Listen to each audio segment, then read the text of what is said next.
Hello, good morning, सुप्रभात बच्चों। आप सभी का आपके YouTube channel education with fun में स्वागत है। आज हम भारत के सभी राज्यों और केंद्र शासित प्रदेशों के नाम एक ही श्वास में बोल और लिख पाएंगे और मानचित्र पर उनकी स्थिति को भी स्पष्ट रूप से समझ पाएंगे। तो आइए वीडियो की शुरुआत करते हैं। जैसा कि हम सभी जानते हैं, भारत में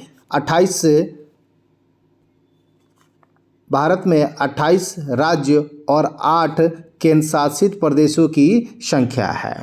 राज्यों की संख्या कितनी है? 28 और केंद्र शासित प्रदेशों की संख्या 8। तो सबसे पहले हम 8 जो ये केंद्र शासित प्रदेश हैं उनके नाम और उनकी स्थिति मानचित्र पे जान लेते हैं। सबसे पहले जो राज्य है वो है लद्दाख और दूसरा सबसे पहला राज्य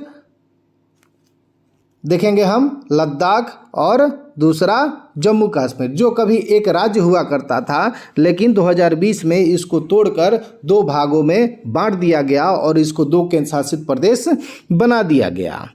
प्यारे बच्चों, उसके बाद अगला केंद्र शासित प्रदेश के रूप में हम देखेंगे, यहाँ देखिएगा एक पंजाब और हरियाणा और शिमला के बीच में आपको दिख रहा होगा, जिसको हम चंडीगढ़ के नाम से जानते हैं, जो कि पंजाब हरियाणा का सम्मिलित रूप से राजधानी भी है।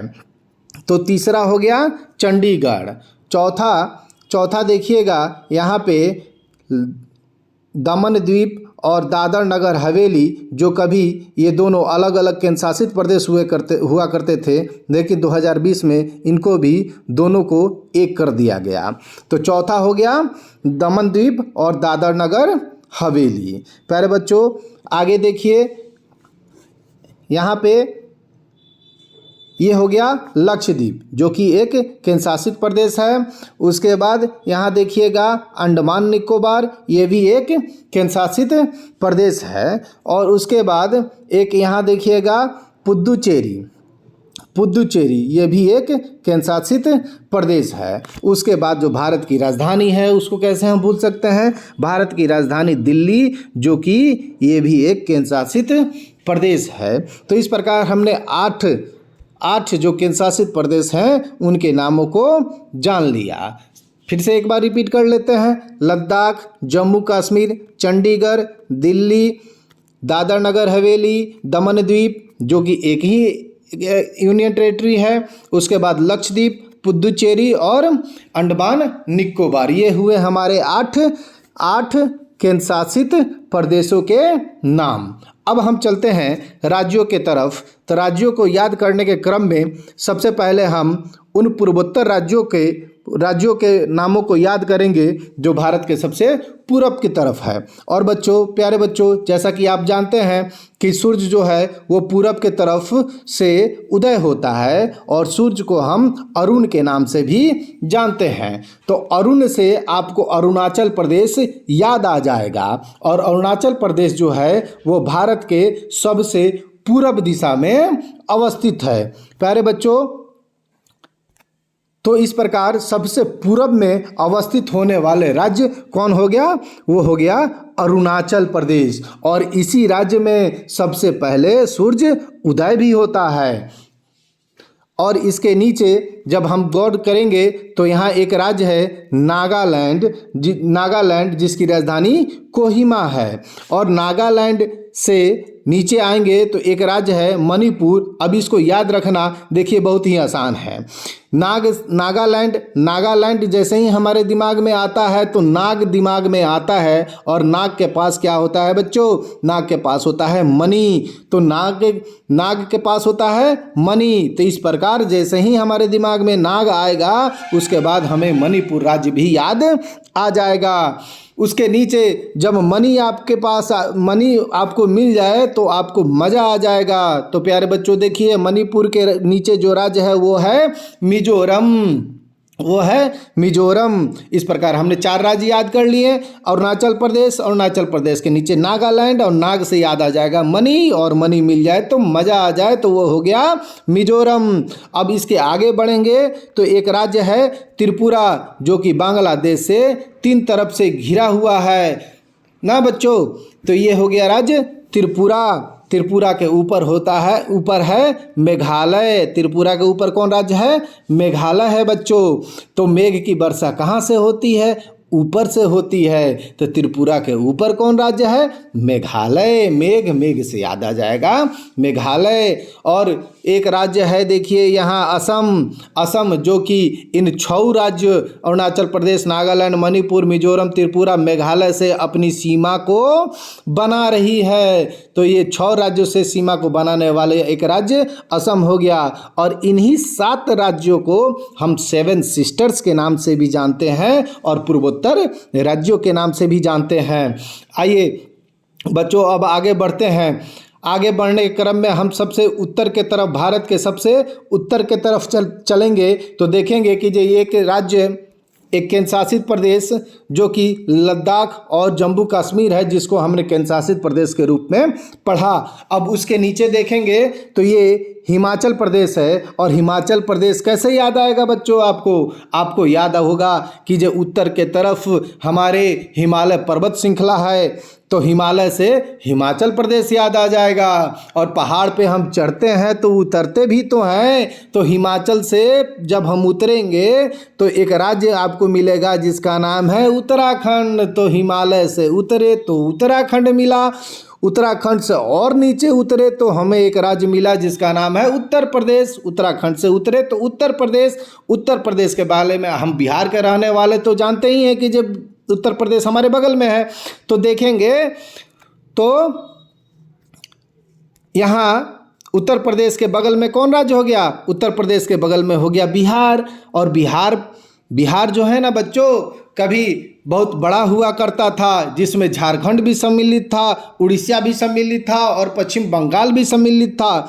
तो ये सभी जो है ना बिहार से ही अलग हुए हैं। प्यारे बच्चों, बिहार से अलग होने वाले राज्य जो हैं वो कौन कौन है? उड़ीसा है, झारखंड है ना बच्चों। तो देखिए बिहार से अलग होने वाले राज्य कौन कौन? झारखंड और उड़ीसा। झारखंड और उड़ीसा।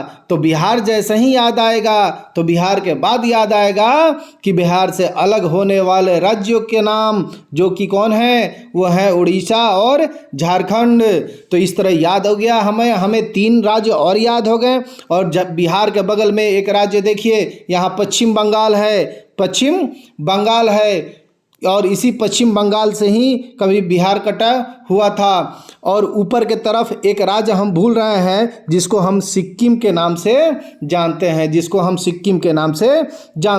तो इस तरह हमने इन सभी राज्यों के नाम आसानी से याद कर लिए।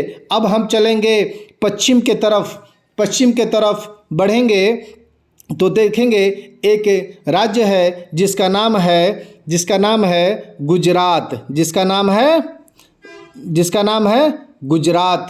और देखिए इसकी जो बनावट है ना, वो देखिए बाघ के मुंह की तरह है बच्चों। तो ये बाघ के मुंह की तरह ये बनावट जो है ना, ये अलग करता है। इसलिए इस नाम को याद रखिए। ये बाघ के तरह मुंह वाला जो राज्य है उसको किस नाम से हम लोग जानते हैं? जिसको हम गुजरात के नाम से जानते हैं, जहाँ गांधी जी पैदा हुए थे बच्चों। और ये जो गुजरात है ना, ये सबसे लंबी तटरेखा वाला राज्य है, जो सबसे लंबी तटरेखा वाला राज्य भी है। ठीक है प्यारे बच्चों, तो याद रखिएगा, ये भी एक सवाल है कि भारत का वह कौन सा राज्य है जिसकी सबसे लंबी तटरेखा है? तो वह है गुजरात। ठीक है प्यारे बच्चों, देखिए अब गुजरात के ऊपर एक राज्य है जिसको हम राजस्थान के नाम से जानते हैं। तो देखिए राजस्थान और राजा रिलेट कर रहे हैं ना प्यारे बच्चों। राजस्थान, तो राजा कहाँ रहेगा? राजा तो ऊपर ही रहता है। राजा का महल जो होता है ऊंचे पर्वतों पे होता है। तो राजा देखिए बच्चों, गुजरात के ऊपर कौन? गुजरात के ऊपर राजा। राजस्थान के ऊपर बढ़ेंगे तो हमें मिलेगा पंजाब। राजस्थान के ऊपर मिलेगा पंजाब और हरियाणा। प्यारे बच्चों, पंजाब के साथ हरियाणा निश्चित रूप से याद आ जाएगा, क्योंकि पंजाब और हरियाणा दोनों की सम्मिलित राजधानी जो है वो है चंडीगढ़। वो कौन है? वो है चंडीगढ़। सम्मिलित राजधानी है तो पंजाब के साथ आपको हरियाणा निश्चित रूप से याद आ जाना चाहिए। प्यारे बच्चों, अब हम नीचे की तरफ बढ़ेंगे, नीचे की तरफ बढ़ेंगे तो देखेंगे गुजरात तो हमने याद कर लिया। गुजरात के नीचे महाराष्ट्र है, गुजरात के नीचे महाराष्ट्र है, गुजरात के नीचे महाराष्ट्र है बच्चों, और महाराष्ट्र के नीचे कर्नाटक, महाराष्ट्र के नीचे कर्नाटक। तो महाराष्ट्र में क्या होता है? महाराष्ट्र में नाटक होता है, यानी बॉलीवुड मंडली जो है ना, बॉलीवुड वहीं महाराष्ट्र में नहीं है, मुंबई में। तो वहाँ लोग क्या करते हैं, वहाँ जो फिल्म बनते हैं वो नाटक ही होते हैं ना। तो महाराष्ट्र से याद आ जाएगा, महाराष्ट्र में क्या होता है? नाटक। और नाटक कहाँ? उसके महाराष्ट्र के नीचे कर्नाटक। और महाराष्ट्र और कर्नाटक के बीच में एक याद रखिए यहाँ गोवा, जो कि क्षेत्रफल के हिसाब से सबसे भारत का छोटा राज्य है। क्षेत्रफल के हिसाब से सबसे छोटा राज्य गोवा है, और क्षेत्रफल के हिसाब से सबसे बड़ा राज्य राजस्थान है। प्यारे बच्चों, अब हम बढ़ेंगे नीचे के तरफ तो देखेंगे यहाँ एक राज्य है जो यहाँ सबसे दक्षिण में दो राज्य हैं, सबसे दक्षिण में दो राज्य हैं। एक है केरल और एक है तमिलनाडु, एक है केरल और एक है तमिलनाडु। तो केरल देखिएगा कुछ कुछ केला की तरह दिख रहा है, केरल जो है ना वो कुछ कुछ केला की तरफ दिख रहा है, जो सबसे दक्षिण में है भारत के ना, और उसके बगल में है तमिलनाडु। तो इस क्रम में हम गुजरात, महाराष्ट्र, कर्नाटक और केरल को याद रखेंगे, उसके बाद हमने इधर उड़ीसा तक तो याद कर लिया था, अब तमिलनाडु के ऊपर है आंध्र प्रदेश, तमिलनाडु के ऊपर आंध्र प्रदेश। अब मान लीजिए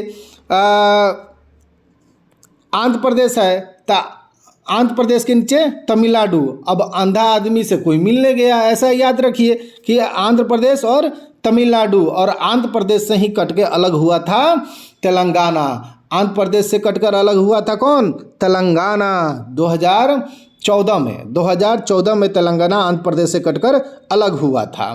प्यारे बच्चों, अब ये सभी राज्य को हमने याद कर लिया। अब देखते हैं दो राज्य और बच गए हैं हमारे, जो कि एक है मध्य प्रदेश और एक है छत्तीसगढ़। तो इस मध्य प्रदेश को है ना बच्चों हार्ट ऑफ इंडिया बोलते हैं, यानी इंडिया भारत का दिल अगर कोई राज्य है तो वो मध्य प्रदेश है। और देखिए अगर गौर करेंगे तो वाकई में ये जो मध्य प्रदेश है वो एकदम भारत के बीचों बीच में अवस्थित है। तो मध्य से याद आ जाएगा, मध्य में है तो मध्य प्रदेश, और मध्य प्रदेश के नीचे कौन हो गया? मध्य प्रदेश के नीचे हो गया छत्तीसगढ़। इस प्रकार हमने 28 राज्य और 8 केंद्र शासित प्रदेशों के नामों को अच्छे तरह से पढ़ लिया। फिर एक बार बच्चों दोबारा वीडियो देखना, रिपीट करना और उसको अपने मस्तिष्क पटल पे याद करने की कोशिश करना कि कौन सा राज्य हमने किधर देखा हुआ था। तो प्यारे बच्चों, वीडियो अच्छा लगे तो चैनल को सब्सक्राइब करें, लाइक करें और बेल आइकन को प्रेस करें। धन्यवाद।